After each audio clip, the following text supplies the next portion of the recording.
pencher vers moi son oreille, et je le chanterai toute ma vie.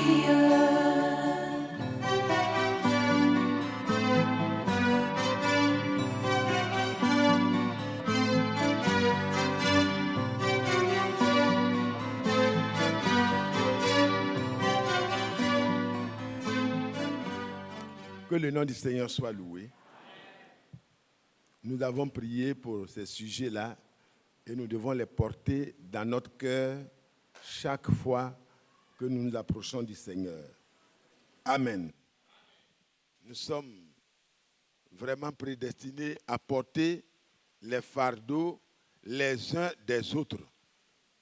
Et c'est pour cela que ce n'est pas superflu de continuer à prier. Ce n'est pas par manque de foi, mais c'est par la foi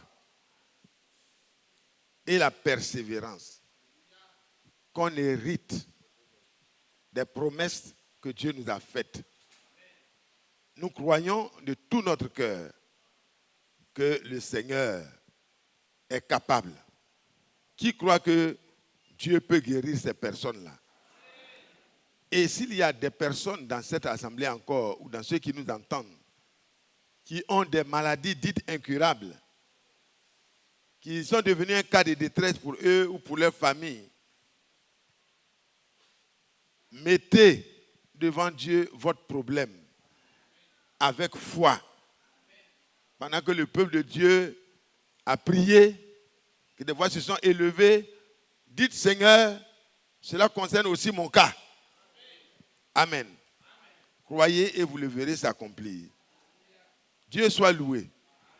Nous sommes à 30.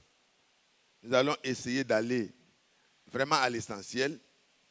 Et je voudrais que nous puissions introduire par ce que nous avons lu le dimanche passé. Prenez 1 Jean 3. 1 Jean 3. Et nous allons revenir à ce qui nous a été donné aujourd'hui pour laisser le temps à l'expérience que chacun doit pouvoir faire de tout ce que Dieu a dit. La parole de Dieu, elle est éprouvée. C'est-à-dire, elle a fait déjà ses preuves devant des situations et alors elle fera encore les mêmes preuves devant toute situation qui se présente à elle. Si c'est pour changer un cœur, la parole de Dieu est encore efficace pour le faire. Pour changer un esprit, le Seigneur est capable de changer notre cœur, de nous donner un cœur nouveau, un esprit nouveau, pour que nous puissions, comme il est dit, c'est un impératif, il faut que vous naissiez de nouveau. C'est un impératif divin. On peut ne pas avoir forcément des dons, tout ça. Ce n'est pas le premier problème. Le premier problème, c'est de devenir enfant de Dieu. Par la foi en quoi? En la vraie parole.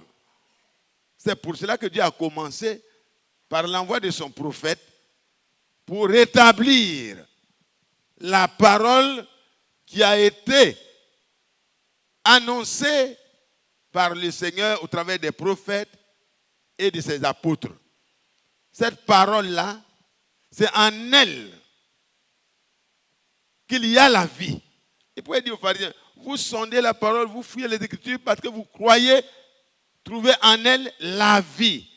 Mais ce sont ces paroles-là qui rendent témoignage de moi. C'est ce que le Seigneur a dit. Levons-nous pour faire notre lecture. Et le frère Bado a fait un très beau résumé déjà. Et je pense qu'on va juste toucher. Que Dieu bénisse frère Bado. Et que Dieu bénisse frère Isaac qui a amené effectivement ces fardeaux-là que nous devons porter. C'est comme ça que nous sommes un peuple uni dans les douleurs et dans la joie. Si un membre souffre, nous devons porter ça sur notre cœur jusqu'à ce que le mal ne soit plus là. Amen. Verset 1. 1 Jean 3, verset 1. Voyez Quel amour le Père nous a témoigné pour que nous soyons appelés enfants de Dieu. Et nous le sommes. Si le monde ne nous connaît pas, c'est qu'il ne l'a pas connu. Bien-aimés, nous sommes maintenant enfants de Dieu. Maintenant. Et ce que nous serons n'a pas encore été manifesté. Mais nous savons, certitude totale, que lorsque cela sera manifesté, nous serons semblables à lui parce que nous le verrons tel qu'il est. Quiconque a en lui cette espérance se purifie. Comment? Comme lui-même est pur. Et heureux ceux qui sont purs, qui ont le cœur pur, parce que c'est eux-là qui verront Dieu. Que Dieu soit loué. Que Dieu soit loué. Frère Isaac, tu vas prier encore pour nous, pour la suite, s'il te plaît.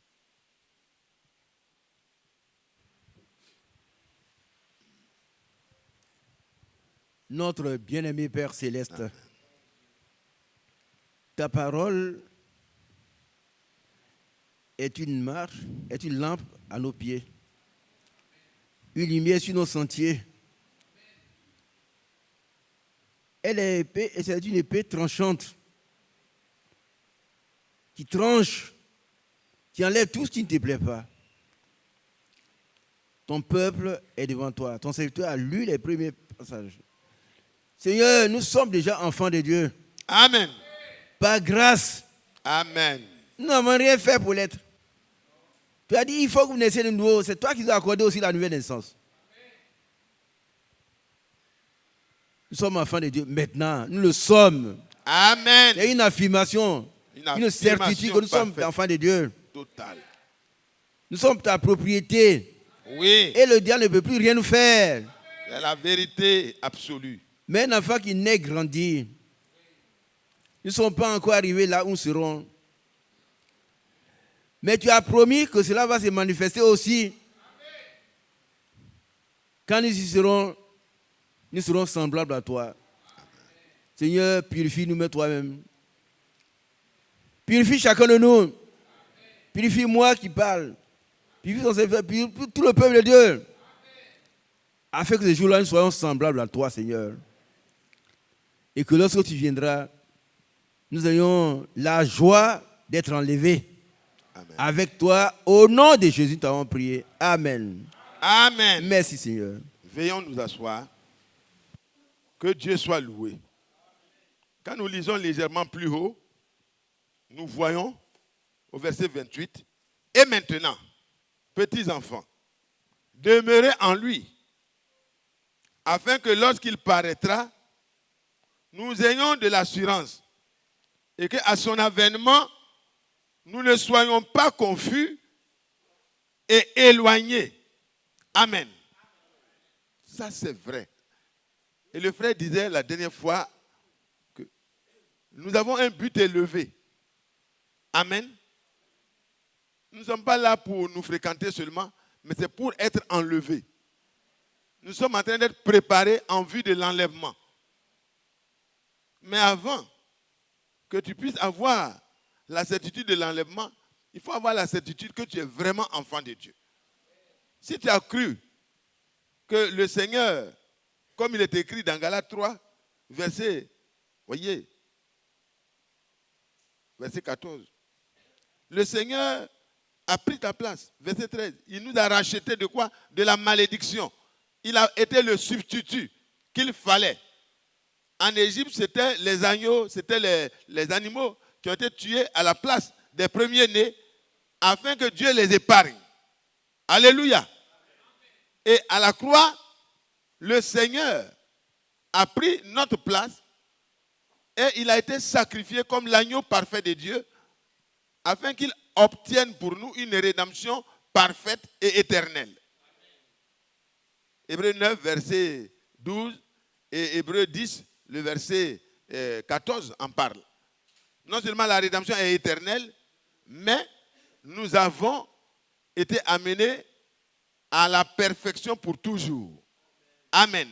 Par une seule offrande. Donc, nous devons avoir confiance. Si ce matin, d'abord, il y a un peu de manque d'assurance en toi, comment tu pourras t'approcher de Dieu avec une joie comme un enfant s'approche de son père? C'est pourquoi le Seigneur a dit à Nicodème, il faut que vous naissiez de nouveau. Et le frère a parlé de ça la dernière fois. Et nous voulons revenir sur ça pour dire à chacun de nous, si nous acceptons le message de ce temps-là, un homme disait au frère Franck, quand tu m'as parlé et que j'ai cru ce message-là, je suis sûr que je serai vraiment enlevé. Il était sûr. Et les gens se moquaient de lui. Non, ce message, cet homme-là, il disait toutes sortes de choses. Et l'homme disait, mais moi je suis sûr que ce message est vrai. Amen. Et le Seigneur dit dans Jean au chapitre 1, à partir du verset 12, nous le lisons rapidement et nous revenons. Frère, il faut que cela soit une expérience réelle et que la certitude soit totale et nous continuons sur les autres choses. Mais à tous ceux qui l'ont reçu, à ceux qui croient en son nom, elle a donné le pouvoir de devenir enfants de Dieu, lesquels sont nés, non du sang, non ni de la volonté de la chair, ni de la volonté de l'homme, mais de Dieu. C'est Dieu qui t'a voulu. Dieu a voulu avoir des fils. C'est pour cela qu'il a amené le prince de notre salut à passer par la souffrance. Hébreux 2, verset 9 en parle. Et c'est pour cela, frères et sœurs, ayant obtenu pour nous une rédemption éternelle, nous devons nous emparer de cela. Nous devons croire cela. Dieu ne nous dit pas d'accomplir des œuvres et puis cela va permettre qu'on soit vraiment dans les bonnes conditions de Dieu. Non. C'est le Seigneur qui a accompli cela. Il veut que tu crois que l'œuvre de la croix, c'est pour toi. C'est pourquoi le frère a dit, c'est un impératif. Et le but élevé, c'est que quand tu es né de nouveau, tu marches avec cette parole-là, par laquelle tu es né. Amen. Si tu es né de la parole, tu dois vivre par la parole. Et quand nous lisons dans 1 Jean, 1 Pierre, au chapitre 1, le verset 22, ceux qui obéissent à la parole de la vérité, que Dieu révèle dans leur époque, dans leur temps, qu'est-ce qui se passe? Dans leur âme, il y a une purification qui se fait de manière totale. Amen. Ayant purifié vos âmes, en obéissant à la parole de la vérité, pour avoir quoi? Un amour fraternel sincère. Parce que quand la parole de la vérité produit la foi en vous et moi, comme dans la maison de Corneille, il est dit dans Acte 15, verset 8, et Dieu, qui connaît les cœurs, leur a rendu témoignage, ayant purifié d'abord leur cœur par la foi. Or, la foi vient de ce que Dieu a parlé dans notre temps, et c'est ça qui est le fondement de la vraie foi dans chaque âge. Quand Dieu parle, quand Dieu envoie ses hommes, quand Dieu mandate ses hommes, les fils de Dieu dans l'âge, ceux qui vont être les vainqueurs dans cet âge, ne croient pas autre chose. Ils croient ce que Dieu a dit. Et quand ils croient ce que Dieu a dit, cela crée les conditions pour que Dieu en fasse des enfants de Dieu. À tous ceux qui l'ont reçu, la parole promise de leur temps, elle leur donne le pouvoir de devenir enfants de Dieu. Et dans la marche, dans Jean au chapitre 17, verset 17, il dit, sanctifie-les par ta vérité. Pas la vérité de quelqu'un, pas la vérité d'un homme de Dieu. Chacun veut avoir la vérité, chacun veut tirer la vérité de son côté. Mais la vérité n'est pas de toi ni de moi, mais la vérité de Dieu. Sanctifie-le par ta vérité. Car ta parole, ce qui est sorti de ta bouche, est la vérité. Et c'est pour cela que, quand on obéit à la vérité, cela purifie notre âme. Cela nous rend parfaits parce que le but de Dieu, en envoyant notre frère Branham, en envoyant notre frère Frank, avec des mandats divins, c'est que nous soyons gardés dans ce qui est réel, ce qui est conforme à l'enseignement de nos pères les apôtres. C'est ça qui amène les expériences qu'ils ont eues aussi. Parce que la parole produit la même chose. Quand vous semez du cacao, ce qui va sortir, c'est du cacao. C'est pas vrai? Vous ne répondez pas? Quand on sème du manioc, ça ne sera pas des ignames qu'on va récolter. C'est pour cela que quand la parole est semée dans notre cœur et que nous la recevons, elle crée en nous un cœur nouveau. Ézéchiel 36, le verset 25, 26, 27, s'accomplit. Un cœur nouveau. Dieu ôte. Sa parole a le pouvoir d'opérer pour enlever le péché.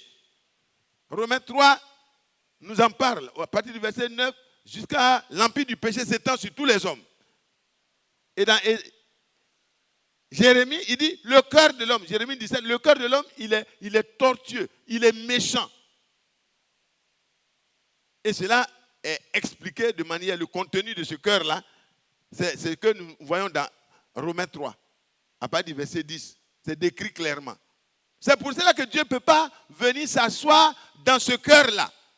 Même si tu es zélé, même si tu prêches, même si tu as des talents, Dieu veut d'abord changer le cœur là, pour que lui qui est saint là, il vienne dans ce qui est saint. Un cœur changé, un esprit perverti, que Dieu change. C'est pourquoi David a dit, crée en moi un cœur pur. Par la parole de Dieu, Dieu crée en nous un cœur pur. Renouvelle en moi un esprit bien disposé. Dieu crée la régénération, le renouvellement. Et à partir de cela, Dieu vient s'asseoir à l'intérieur, comme il a fait le jour de la Pentecôte. Amen. Quand vous voyez dans le temple de Salomon, quand il a fini de construire toutes choses sur l'ordre de Dieu, selon le plan qui a été donné à David, son fils a exécuté tout conformément au plan qui a été donné. Et quand il a fini, c'est là seulement que l'holocauste a été déposé. Et c'est là seulement qu'il a présenté sa prière. Et pendant qu'il priait, le feu n'est pas descendu de quelque part, il est descendu directement du ciel. Et l'offrande a été consumée. Et la gloire de l'Éternel a rempli la maison. Dieu veut encore renouveler cette gloire-là dans les rachetés de la fin des temps. Et c'est le temps dans lequel Dieu enseigne. Dieu met de l'ordre au moyen de sa parole. Il a envoyé ses hommes mandatés. Ils n'ont pas leur propre parole, ils n'ont pas leur propre semence, mais ils ont la parole qui vient de Dieu. Et quand la parole qui vient de Dieu arrive, ce n'est pas de l'entendre seulement. Ce n'est pas de voir la parole se manifester seulement. Dans le désert, ils étaient nombreux à suivre le mouvement qui se passait. Mais plusieurs d'entre eux, la plupart, ne furent pas agréables. Parce que quoi? La parole n'a pas trouvé la foi et la persévérance. Pourtant, les promesses de Dieu étaient apportées. C'était vérifié. Ils sont allés, ils ont vérifié, ils ont vu. Mais qu'est-ce qu'il fallait? La foi. Parce que Dieu l'a dit, Dieu lui-même, il se sent engagé. Là où Dieu parle, ce n'est plus toi qui dois travailler, tu dois croire seulement et Dieu fera ce qu'il a dit. Qui croit cela? Que Dieu soit loué. Que Dieu soit loué. Nous sommes maintenant enfants de Dieu.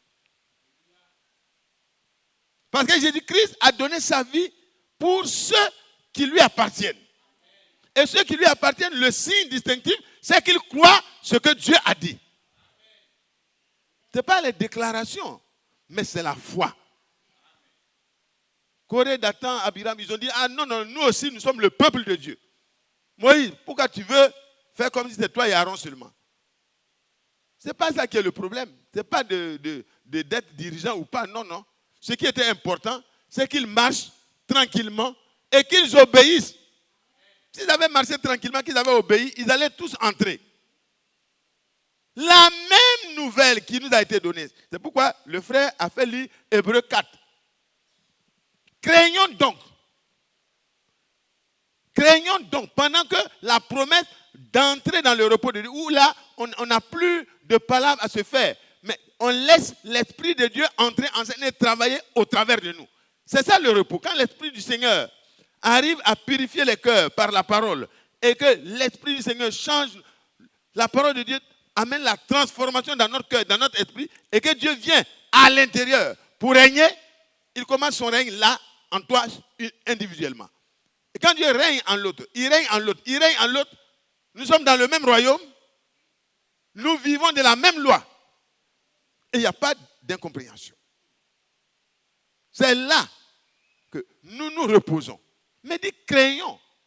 Pendant que le temps est encore favorable, pendant que la promesse d'entrer dans ce repos-là subsiste encore, que personne ne puisse rester en arrière. Amen. Est-ce que nous sommes prêts? Est-ce que nous voulons aller de l'avant? Nous ne voulons pas rester en arrière. Après avoir vu la puissance de Dieu, ouvrir la mer. C'est pourquoi les miracles, comme le frère Bado le disait, ce n'est pas quelque chose qu'on doit courir après. Les miracles viennent après nous. Les miracles viennent pour vraiment certifier que nous sommes dans la bonne direction. Mais les miracles ne sont pas au-dessus de la foi. C'est la foi qui amène plutôt les miracles. Que Dieu soit loué. Que Dieu bénisse chacun de nous. Donc, craignons. Marchons dans la crainte. Sachons que le Seigneur, la crainte, ce n'est pas la peur, hein, là, ici, là. C'est la crainte respectueuse que Noé a eue. Il s'est mis à faire les choses que Dieu lui a dit parce qu'il ne veut pas être venu en retard. Il ne veut pas venir en arrière. Que Dieu nous bénisse. Que Dieu nous bénisse. Que Dieu nous bénisse. La promesse d'entrer dans le repos subsiste encore. Et le Seigneur apparaîtra pour prendre tous ceux qui sont déjà dans le repos de Dieu. Que le Seigneur nous aide afin que maintenant, nous puissions marcher dans l'assurance. Pour que quand il apparaîtra, nous n'ayons pas la honte d'être rejetés. Il dit, chaque parole de Dieu prononcée est liée à la foi et à l'obéissance. Vous avez remarqué ça? Dans la prédication de Jéric la semaine passée. Alors, mes bien-aimés, Dieu ne veut pas que nous puissions connaître seulement ces choses, mais il veut que nous puissions mêler la foi et l'obéissance de telle sorte que nous puissions entrer en possession de chaque promesse. Que Dieu soit loué. Que Dieu soit loué. Nous allons aller à ce que nous avons pris aujourd'hui, mais nous notons aussi dans Hébreux 10. Il est revenu sur Hébreux 10, verset 36, la semaine passée comme aujourd'hui. Amen. Donc nous viendrons à ça tout à l'heure. Allons donc dans l'écoute de ce matin. Amen. Croire aux promesses de Dieu pour notre temps est un grand privilège. Amen. Croire aux promesses de Dieu pour l'élu de chaque âge, ce qui était important, c'est de croire à la promesse de Dieu, aux promesses de Dieu pour le temps. Et ce que Dieu promet là, il le donne à l'ange de l'église. Et l'ange de l'église le donne aux autres serviteurs et il ne prêche pas autre chose, il prêche ce qui est actuel. Au temps de Luther, il dit, mon juste vivra par sa foi. Ça suffisait pour les retirer de tout le paganisme dans lequel les églises organisées avaient installé les enfants de Dieu. Celui qui croit que le juste vivra par sa foi en ce temps, c'était suffisant. Et notre temps est le meilleur temps, bien sûr, Parce que dans notre temps, Dieu a rassemblé tout ce que nous devions savoir. Et il a ouvert les sceaux et il nous a permis de voir tous les secrets que Dieu avait réservés là. C'est été révélé dans notre temps. Pas pour être connu seulement dans la tête, mais pour que cela descende et devienne sujet de notre foi. Que Dieu bénisse chacun de nous. Donc, c'est vraiment un grand privilège d'être dans ce que Dieu fait. Que Dieu soit loué. Et dans 1 Corinthiens, au chapitre 1, que nous allons lire rapidement.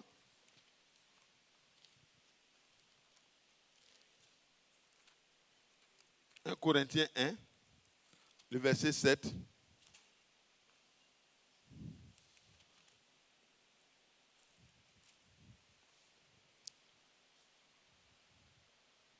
Le témoignage de Jésus-Christ, je commence à partir du verset 6. Le témoignage de Jésus-Christ a été solidement établi parmi vous. De sorte, est-ce que c'est 1 Corinthiens? Oui. De sorte qu'il ne vous manque aucun don dans l'attente où vous êtes de la manifestation de notre Seigneur Jésus-Christ. Il vous affermira aussi jusqu'à la fin pour que vous soyez irréprochables au jour de notre Seigneur Jésus-Christ. Il nous affermira comment? Est-ce que vous voyez, frère? Le témoignage a été solidement établi aussi dans notre âge. Dieu a envoyé son prophète et en 1933, de cette colonne de nuée, Dieu a dit ce message sera précurseur pour préparer les élus pour ma seconde venue. Frères et sœurs, c'est la vérité. Et Dieu a confirmé que cet homme-là était porteur de sa parole. Et que la parole de Dieu dans sa bouche était la vérité. Par les signes, par les prodiges, par les grandes choses qui se sont manifestées. Vous pouvez lire dans Hébreux 2, il y a le même témoignage concernant les apôtres et le témoignage qu'ils ont rendu. Ce que Paul dit ici, là, ce que Paul dit aux Corinthiens de ce premier âge-là, c'est la même chose que Dieu peut dire aussi par rapport au message que nous avons reçu. Ce message n'a pas été sans confirmation. Dieu l'a confirmé. Qui croit que Dieu a confirmé le message que nous avons reçu? Levez la main. Ah, mais si vous dormez, vous ne pouvez pas lever la main, bien sûr. Que Dieu nous aide.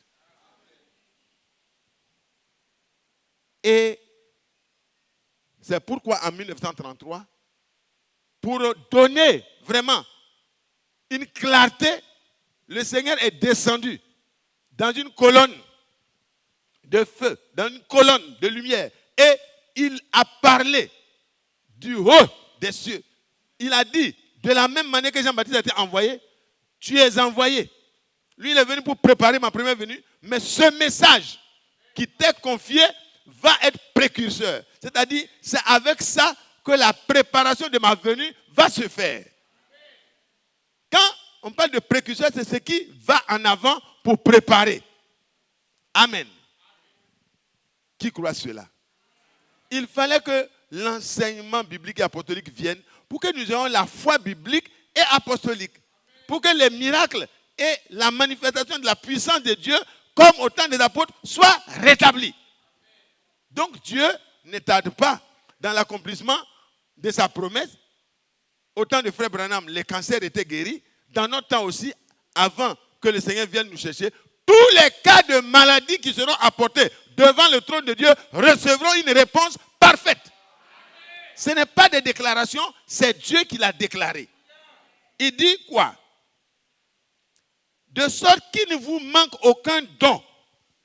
Aucun don ne va nous manquer par la grâce de Dieu. Nous aussi, qui sommes dans l'attente de la manifestation de notre Seigneur Jésus-Christ. Qui veut que le Seigneur vienne? Le ciel l'a retenu pendant que nous sommes en train d'être rétablis dans notre héritage. Alléluia. Alléluia. Alléluia. Vous n'êtes pas heureux? Pardon. Il vous affermira. C'est une bonne promesse. Le Seigneur, ce message qui nous est donné là, va nous donner de la force d'être solide.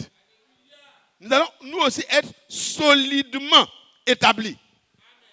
La parole qui est solidement établie va nous rendre solides au milieu de ce monde religieux et dangereux.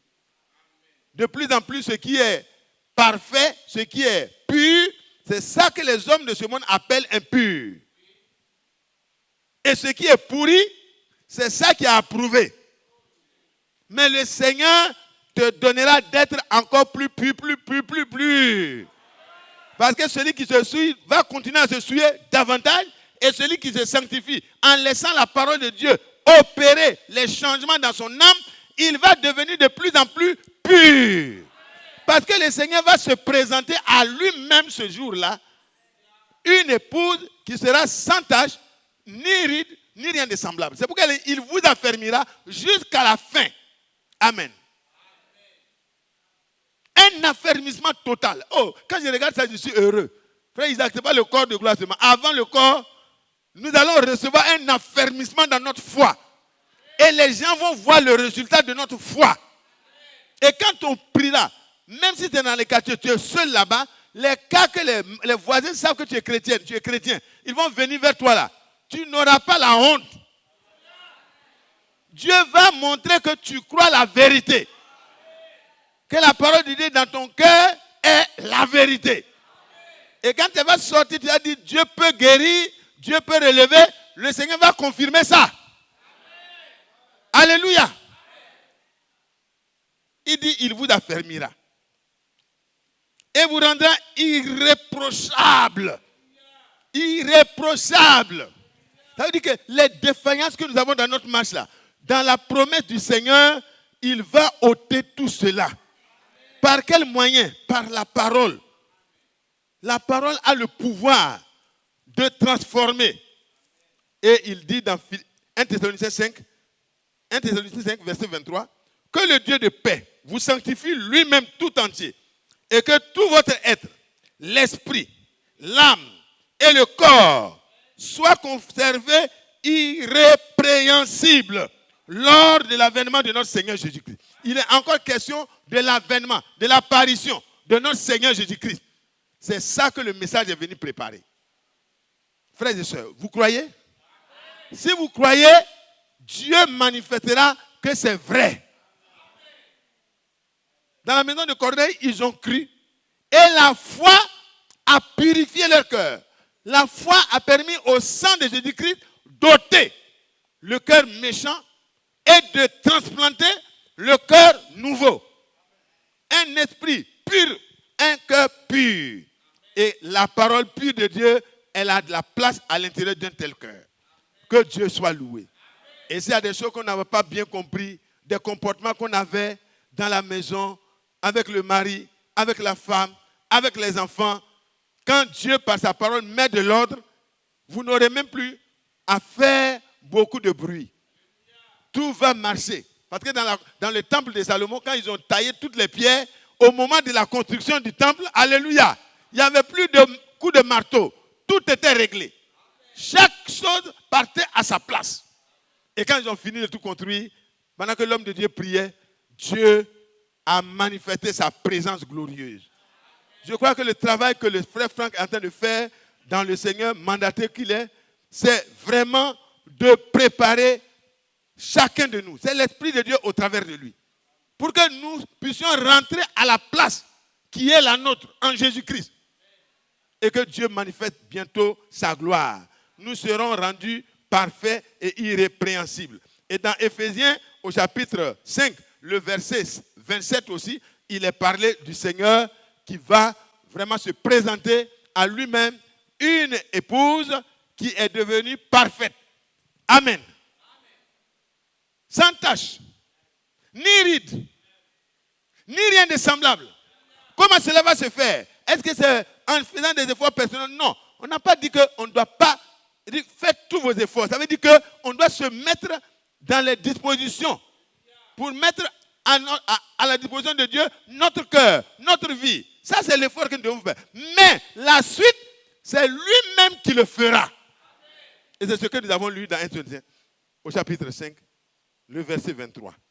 Et le verset 24 dit, celui qui vous a appelé est fidèle. Et puis quoi? C'est lui qui le fera. Je n'entends pas amen. Frère, si vous n'êtes pas heureux de ça, vous allez être heureux de quoi? Sans la sanctification, nul ne verra le Seigneur. C'est écrit. Maintenant, la sanctification est accomplie par la vraie parole. La parole de vérité. L'évangile du salut. Quand il vient, il crée la nouvelle naissance et il te donne une marche sanctifiée. Et à la fin, quand Dieu a opéré lui-même par son esprit et par sa parole, cette sanctification, tu deviens saint comme lui-même est saint. Ce sont ses exigences. Mais c'est lui qui va le faire. Il veut que tu collabores par la foi et que tu sois persévérant comme Abraham. Regardez, c'est parce que Dieu a parlé qu'on peut croire. Et hier, quand vous avez écouté l'écoute, Abraham, quand il a entendu la promesse que Dieu va lui donner un fils, c'était à un âge où c'était plus possible. Et Dieu a confirmé sa promesse. Il a aidé Abraham et sa femme à comprendre que ce qu'il a dit là, il va le faire. Et quand l'enfant est né, Dieu a déclaré à Abraham que c'est au travers de cet enfant-là que l'alliance va continuer. Alléluia. Parce que c'est de lui, c'est dans cette lignée-là que le Seigneur, qui est la postérité promise à Abraham, alléluia, c'est de là, dans cette lignée, qu'allait naître la postérité. Ce n'est pas d'Ismaël. Alléluia. Ce n'est pas d'Ismaël. C'est pourquoi quand il y a la promesse de Dieu, quand Dieu parle, alors tu t'agrippes à ça. Maintenant, si l'épreuve vient, tu es capable d'avoir la victoire dans l'épreuve parce que Dieu t'a dit. Est-ce que vous voyez, frère? Quand Dieu dit là, Dieu lui-même est totalement engagé dedans. Abraham prend l'enfant, il s'en va, il arrive à quelques endroits, 3 jours de marche, et puis il voit le lieu, le Seigneur lui révèle, c'est là, sur le mont Moriah. C'est là que le temple va être construit plus tard. Alléluia! Dieu ne change pas. Il est parfait dans tout ce qu'il fait, dès le début jusqu'à la fin. Et alors, il dit au serviteur, restez ici avec l'âne. Moi et l'enfant Isaac, mon fils, mon unique, celui que j'aime, Isaac, Dieu m'a dit d'aller avec... Alléluia. Alléluia. Et ça, le frère est content parce qu'il s'appelle Isaac aussi. Et c'est vrai, Dieu nous a choisis. Nous sommes les héritiers. Nous sommes les premiers-nés. Le troupeau des premiers-nés, nous sommes dedans. Il dit, prends-le, va et sacrifie-le. Pas un sacrifice seulement, mais il faut le brûler pour qu'il devienne de la cendre. Et quand tu auras fini ça, je serai content. Ah!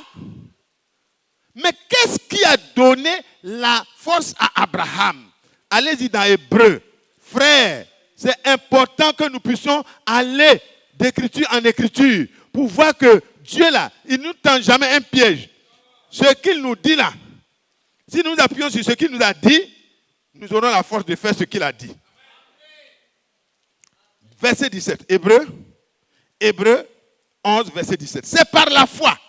La foi, c'est quoi? C'est parce que Dieu lui a promis et qu'il savait que c'est dans l'enfant Isaac là que Dieu a décidé d'établir son alliance. Donc Dieu lui a dit ça. Donc il était certain que Isaac ne pouvait pas rester la cendre. Ce n'est pas possible. Alléluia. De la poussière, il nous a tiré. Il peut nous ramener. Que Dieu soit loué. Et alors, vous voyez ce qui va se passer. C'est par la foi qu'Abraham offrit Isaac. Il n'a pas dit qu'il a voulu offrir. Hein, non. Dieu regarde déjà. Quand tu es prêt à accomplir la volonté de Dieu, Dieu voit que tu l'as déjà fait. Est-ce que vous comprenez, frère? Oh, Dieu, il aime la foi. Parce que sans la foi, personne ne peut être agréable à Dieu. Parce que celui qui s'approche de Dieu pour faire quoi que ce soit doit croire que Dieu existe et qui donne la rémunération à ceux qui croient en lui. Donc ici, lorsqu'il fut mis à l'épreuve, il offrit Isaac, son fils unique, qui lui avait reçu, qui avait reçu les promesses. Il offrit Isaac, dans les mains desquelles, dans la ville, se trouvent les promesses de Dieu. Parce que les promesses de Dieu ne sont pas vides. Hein. Il y a un contenu. Alléluia. Il y a un contenu. Dieu lui-même est dedans. Quand Dieu promet là, lui-même, il est engagé dedans. Oh là là, c'est ça qui donne la différence entre les promesses des hommes et les promesses de Dieu. Alors, il offrit. Celui à qui il avait été dit, en Isaac sera nommé pour toi une postérité. Il pensait que Dieu est puissant, même pour ressusciter des morts. Aussi, il savait qu'il le recouvrira par une sorte de résurrection. Que Dieu soit loué.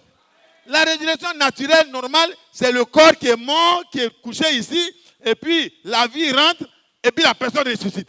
Mais quand la personne devient de la cendre, oh là là, la foi d'Abraham savait que même la cendre, la résurrection va se manifester dedans. Frère, n'ayez plus peur de Satan. Si vous êtes du côté de Dieu, Dieu peut tout faire pour vous et moi.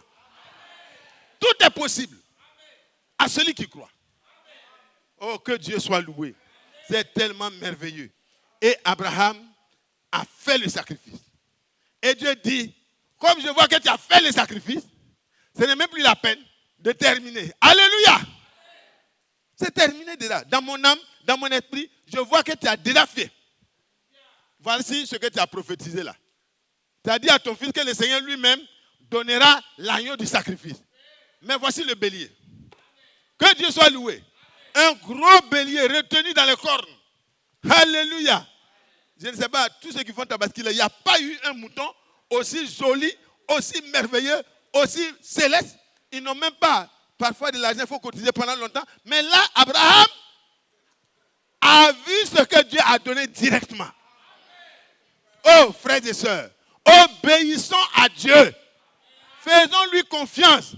Et lui, il changera tes douleurs et tes peines en joie. Faites tout. Et le frère Franck a parlé des souffrances de ceux qui reçoivent un appel de Dieu. Si toi, tu as été appelé, tu as été justifié, tu as été sanctifié, alléluia, et tu seras glorifié, sache que les douleurs et les épreuves sont à part aussi. Dites Amen aussi. Dites Amen. N'ayez pas peur. Quand Abraham partait, il y a des gens qui ont fait un film. Oh, Abraham était là. Oh, Seigneur, aie pitié, mon enfant. C'est toi-même qui as dit, je vais le sacrifier. Et puis qui sera l'héritier? Non. Il savait que Dieu qui lui a donné cet enfant à un âge où il ne pouvait pas. Dieu est capable de prendre la cendre et de refaire Isaac. Donc le travail qu'on fait pour Dieu là, quand c'est dans la foi là, on n'a pas de regrets.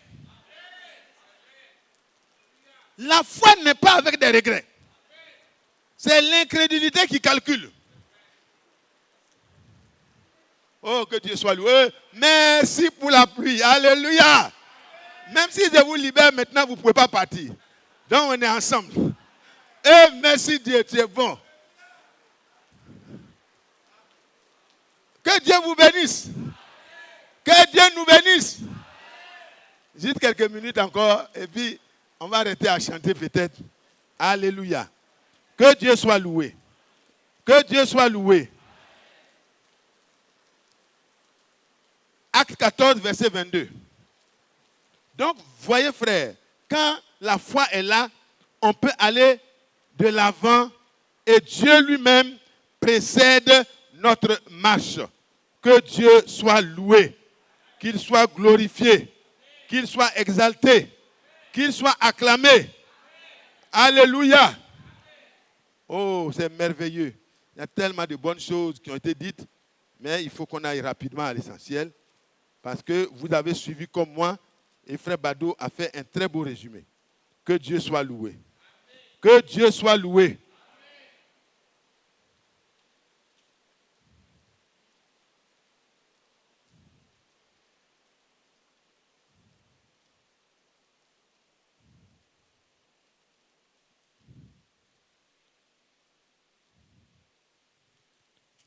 Acte 14, verset 22. Acte 14, verset 22. Si j'ai bien noté, j'espère. Le verset 22 dit, fortifiant l'esprit des disciples, les exhortant à persévérer dans la foi et disant que c'est par beaucoup de tribulations qu'il faut entrer dans le royaume de Dieu. Alléluia. Voilà. Et aujourd'hui, Dieu, il nous exhorte à ne pas nous décourager parce que nous sommes confrontés à une épreuve quelconque. Job, quand il a entendu Dieu, quand il a vu la rédemption, tout ce qui se passait en lui, il ne comprenait pas beaucoup de choses là. Il a commencé à exulter de joie. Il a vu le jour de la rédemption. Il a vu ce que nous avons lu dans Colossiens au chapitre 2, verset 15. Alléluia. Il a vu tout cela. Et donc Job savait que l'ennemi a été déjà vaincu. Il savait que les forteresses de Satan ont été ébranlées. Que Dieu soit loué. Et ici, au verset 14, il a effacé l'acte dont les ordonnances nous condamnaient et qui s'utilisaient contre nous. Il l'a détruit en le clouant à la croix. Amen. Il a jeté ça dans la mer de l'oubli. Après avoir tout carbonisé, après avoir tout brûlé, le Seigneur a pris tout ça là. Il a mis là où on ne peut plus voir. Et il a dépouillé les dominations, les autorités, les a livrées publiquement en spectacle, en triomphant d'elles par la croix. C'est quand Job a vu ça, il dit, je sais que mon Rédempteur a tout vaincu. Il a vaincu le péché, il a vaincu les démons, il a vaincu Satan, il a vaincu le royaume des ténèbres. Il a vaincu la mort. Et moi, Job, je ressusciterai et je verrai mon Rédempteur. Rien ne s'était encore accompli. Mais il a eu la grâce de Dieu, que Dieu lui parle. Frère, Dieu nous a parlé. Il nous a envoyé son prophète. Il a confirmé le message. Il nous a envoyé les serviteurs fidèles et prudents. Les enseignements nous sont donnés périodiquement, de manière continue. Pourquoi? C'est pour que toi et moi, nous soyons préparés. Parce que la venue du Seigneur ne tardera pas. Encore un peu de temps. Et celui qui a été retenu au ciel, Acte chapitre 3, le verset 20 et 21. Il est retenu jusqu'au quoi? Au temps de ce que tout soit rétabli. Matthieu 17, verset 11 dit que Dieu enverra Élie pour rétablir toutes choses. Le rétablissement passe par la parole d'abord. Parce que tout a été fait par la parole et rien n'a été fait sans la parole. Que Dieu soit loué. Est-ce que vous êtes heureux? Nous sommes heureux de vivre le temps du rétablissement. Mais le rétablissement s'accomplit dans ceux qui font partie des héritiers. Il faut accepter que la parole retrouve son ordre en toi. Dans le foyer de la sœur, la parole montre à la sœur sa place dans le foyer. Quand son mari parle, elle dit, mon mari, ce n'est plus à cause de toi, mais je suis saisi d'une crainte respectueuse. Je vais appliquer la parole de Dieu pour que la parole de Dieu me sanctifie. Corps, âme et esprit. Pour que le jour de l'avènement du Seigneur, je sois irréprochable, irrépréhensible. Quand un mari a une femme qui devient irrépréhensible, mais c'est le paradis déjà sur la terre. Alléluia. Pensez à vos maris qui ne sont pas encore convertis. N'ayez pas peur pour eux. Commencez d'abord par mettre de l'ordre en vous-même. Les frères, c'est la même chose. Une femme qui n'est pas encore convertie voudra voir la parole de Dieu écrite de manière claire par le Saint-Esprit dans ta vie de chaque jour. Oh, que Dieu soit loué. Ça va régler les problèmes. Ça va mettre fin à toutes les disputes. Et quand les enfants sont conduits par l'Esprit de Dieu, parce qu'ils sont devenus des fils de Dieu, alors dans la maison, l'ordre commence à être partout. Que Dieu bénisse chacun de nous. Nous avons eu la victoire à Golgotha. Nous n'avons pas de crainte. Même les dominations, les puissants des ténèbres ont été dépouillés et le Seigneur les a vaincus. Et le frère Franck imaginait la chose, la victoire de Golgotha. Il dit que quand Satan a vu que c'était gâté, son aiguillon a été arraché. Parce que quand il l'a mis, il voulait prendre, c'est devenu un bâton dans sa main. Il n'y a plus d'aiguillon. Il dit ça c'est gâté. Mon pouvoir est gâté. Et comme Soumaoro Kanté, le diable a commencé, Soumanguru Kanté, ou je sais quoi là. Il a commencé à fuir pour aller se cacher. Là où il est parti se cacher, le Seigneur est arrivé là-bas. Il est descendu là-bas. Alléluia. Dans l'esprit, le corps était encore là, mais dans l'esprit, il est descendu là-bas. Et quand il est descendu là-bas, le premier travail, c'est de croiser Satan pour lui montrer que désormais, bientôt je vais t'écraser sous les pieds de mes enfants. Alléluia. Il dit, bientôt Satan sera écrasé sous nos pieds. Il attend qu'on soit tous là d'abord. Et puis il va nous montrer que ce qu'il a dit là, c'est vrai. Mais il a dit, donne les clés de la mort. Donne les clés du séjour des morts. Désormais, tu es un grand général désarmé. Tu ne peux plus rien faire. Tous tes colonels, tes capitaines, j'ai désarmé toute ton armée. Mais ils sont encore capitaines. Est-ce que vous comprenez? Leur nom là, ça effraie. Mais ça n'effraie plus les chrétiens. Domination, autorité, puissance, prince de ce monde de ténèbres. Le Seigneur les a tous vaincus. Est-ce que vous croyez cela? Est-ce que vous êtes d'accord pour cela? C'est ce message de la fin des temps qui nous révèle ces choses. C'est l'enseignement biblique et apostolique qui nous permet de voir ça. Et quand quelqu'un est dans cette vérité-là, il n'a que l'amour pour son frère, l'amour pour sa soeur, parce qu'il a été racheté sans qu'il n'ait fait quoi que ce soit de méritoire. Alors, il sait être patient à l'égard de celui qui n'est pas encore dans la bonne position. Que Dieu soit loué. Que Dieu soit loué. Nous continuons rapidement pour terminer. Alors, au chapitre 6, Éphésiens 6, ça c'est rapidement. Oh, le frère a parlé beaucoup de ça. Il dit qu'il faut revêtir l'armure de Dieu. Et nous devons renouveler notre courage. Avoir le courage renouvelé jusqu'à la victoire finale. Le combat va se faire rage. Les épreuves vont se faire. Mais tout ça, tu dois être revêtu de l'armure de Dieu. À la maison, relisez Éphésiens au chapitre 6, à partir du verset 10. Amen. Que Dieu soit loué. Nous n'avons pas à lutter contre la chair et le sang, mais c'est plutôt contre les puissances de ce monde des ténèbres. Que Dieu soit loué. Que Dieu soit loué. Revêtons l'armure que le Seigneur nous a donnée. Et l'épée de l'esprit est la parole de Dieu. Et cette épée-là, Dieu l'a donnée au frère Franck. Il dit, tiens la parole. Et avec la parole, il faut aider mes enfants qui vont accepter cette parole-là à avoir la victoire dans leur vie. C'est par la parole que vous allez vaincre, frère. Hors de la parole, nous sommes déjà vaincus. Que Dieu soit loué. Et en 1966, le 19 janvier, le Seigneur lui a montré l'expérience qu'il avait montrée au frère Franck, au frère Branham. Le ministère sous la tente. Les gens attendaient que le frère Branham ressuscite, mais le Seigneur a montré que non, on n'a pas besoin de résurrection du frère Branham. Mon serviteur que j'ai établi là, il va accomplir le reste du travail. Que Dieu soit loué. Ayons du respect pour ce ministère parce que c'est un ministère majeur.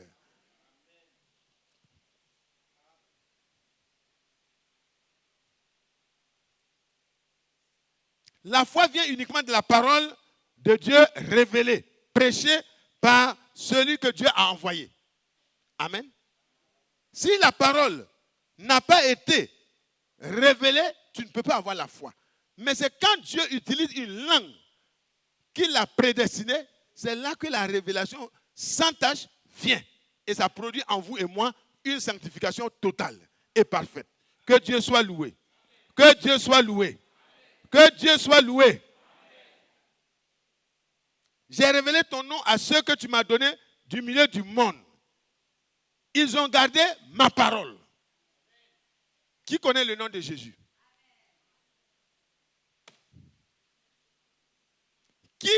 À qui le nom de Jésus a été révélé? Mais est-ce que nous avons gardé la parole? Dans chaque jour de notre vie, ceux à qui le nom a été révélé gardent la parole. Chaque jour, vérifions pendant que nous marchons, Parce que ce n'est pas un slogan, c'est une vie, c'est une réalité. Que Dieu soit loué. Il dit, je prie pour ceux que tu m'as donnés parce qu'ils sont ta propriété. Alléluia. Ils étaient à Dieu et Dieu les a donnés à Christ. Il dit, tu me les as donnés du milieu du monde. Et vous et moi, nous ne appartenons plus à nous-mêmes. Amen. Nous ne nous appartenons plus à nous-mêmes. Quand on dit la Bible de Frère Isaac peut la déposer dans la voiture, il peut la déposer quelque part, c'est sa Bible. Et Dieu, il nous a pris comme sa propriété personnelle. Que Dieu soit loué. Que Dieu soit loué. Qui est heureux d'être la propriété de Dieu? Quand c'est un terrain même, quand on dit le terrain là, c'est le terrain du président, tout le monde commence à avoir peur. Je peux avoir des problèmes. Est-ce que ce n'est pas vrai? Quand vous entendez une file de voitures qui arrive, vous regardez, vous dites, on dit c'est le cortège du président. Qu'est-ce que vous faites? Vous garez à côté. Toi donc, désormais là, quand tu passes, le diable se gare à côté. Parce que tu es la propriété de Jésus-Christ. Il n'est pas hors de toi, il est en toi. Donc quand tu avances, c'est Dieu lui-même à l'intérieur. Oh, c'est pas bon ça? C'est pas merveilleux ça? Dieu il était au milieu des chérubins. Et puis l'ange était à l'intérieur. Et les chérubins regardent à l'intérieur. Parce que c'est la parole qui est importante. Alléluia. Et il dit, quand vous allez arriver devant le Jourdain là, ne faites pas de prières. Apportez, dites au sacrificateur d'avancer seulement, de mettre les 2 pieds chacun dans l'eau là, pendant qu'il porte ma parole. Le Jourdain saura que ceux qui sont ma propriété sont là. Et quand le Jourdain a vu ça, le Jourdain a dit, mon maître est là. Gardez-vous à gauche, gardez-vous à droite, aie d'honneur. Et la place est laissée. Et le témoignage est resté là-bas. Les pierres ont été 12 pierres. Alléluia. Que Dieu soit loué. Que Dieu soit loué. Je suis la propriété de Jésus. Satan n'a plus de droit sur moi. Mes fautes, mes péchés ont été mis sur le Seigneur. Et il a reçu le châtiment à ma place. Et dans ces maîtresses, je suis guéri. Qui croit qu'il est guéri? Qui croit qu'il est la propriété des maladies?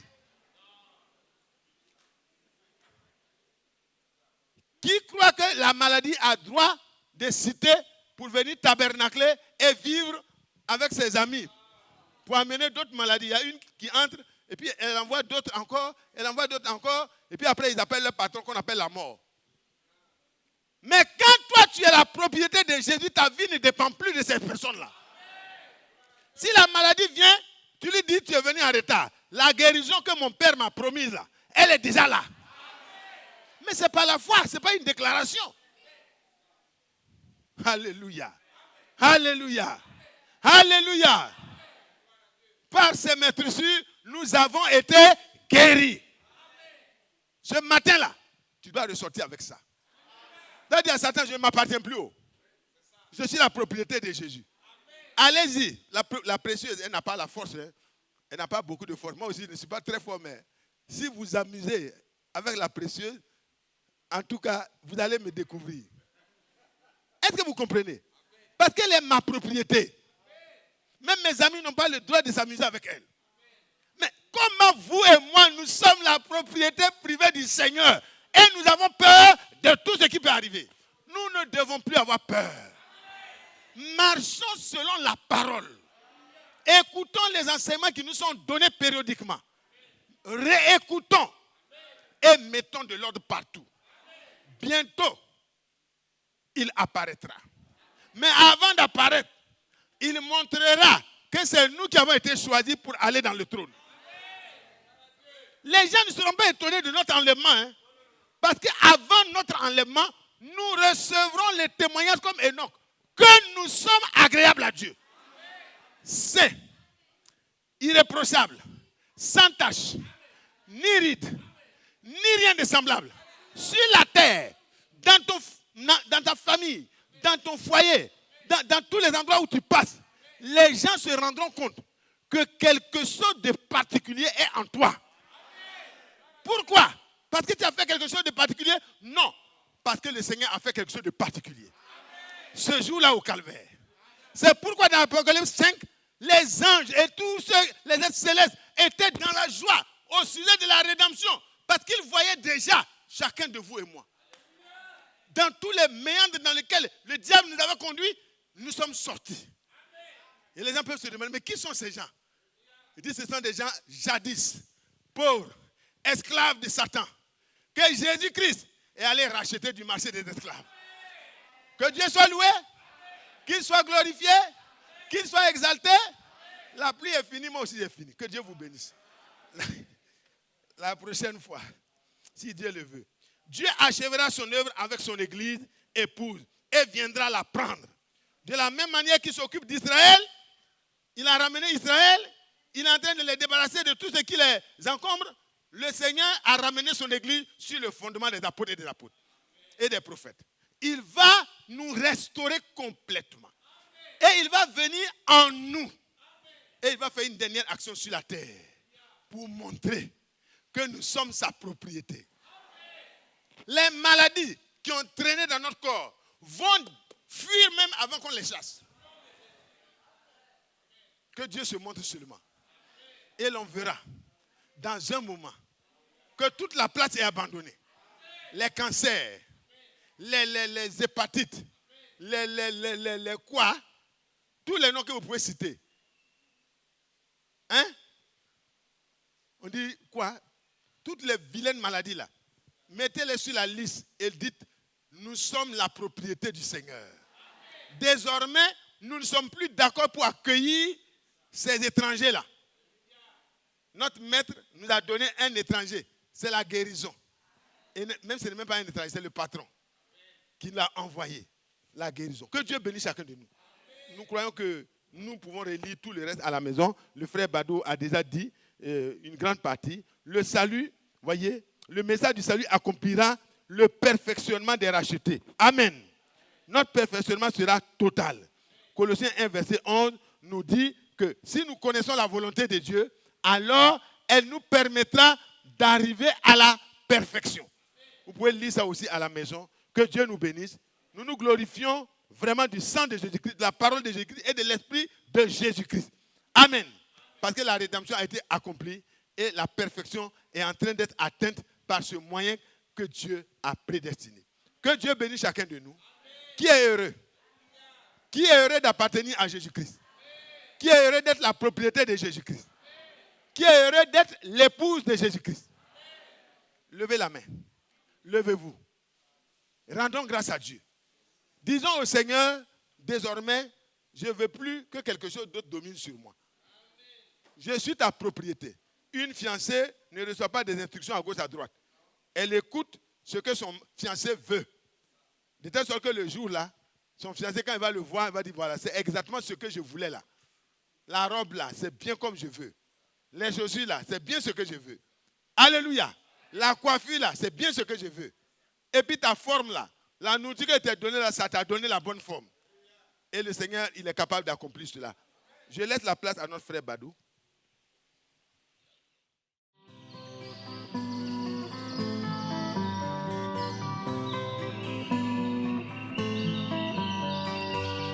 J'aime l'Éternel,